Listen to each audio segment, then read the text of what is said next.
Starting Friday, imports under $800 are losing their duty-free status in the United States. The de minimis exemption is coming to an end, meaning low-value Canadian goods not under the Canada-United States-Mexico Agreement, aka CUSMA, will be subject to the American tariff rate of 35%. So what does this mean and how will it work from now on? I spoke with senior policy analyst at the Canadian Federation of Independent Business, Michelle Auger, about how this will affect small Canadian businesses. We found in an August survey that 1/3 Canadian small business will be affected by the loss of the US de minimis. Either Canadian businesses will be absorbing some of these costs or they will have to pass them down to consumers. It increases their cost of their products, making that less appealing to a lot of US clients or customers. Businesses compliant under CUSMA will have an easier time getting their goods across the border, but businesses who are not CUSMA compliant will be hit with higher costs. If you're not CUSMA compliant, what that process looks like as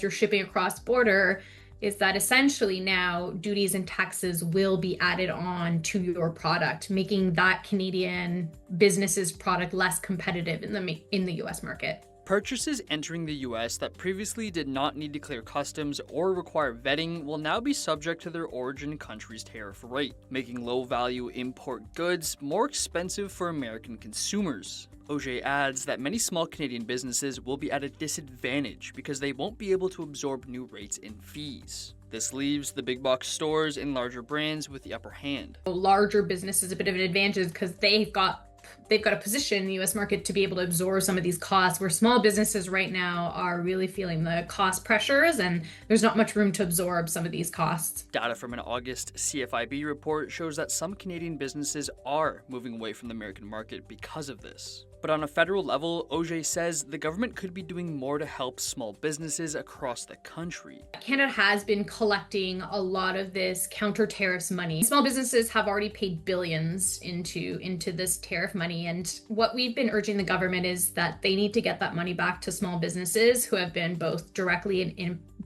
indirectly impacted by the trade disruptions.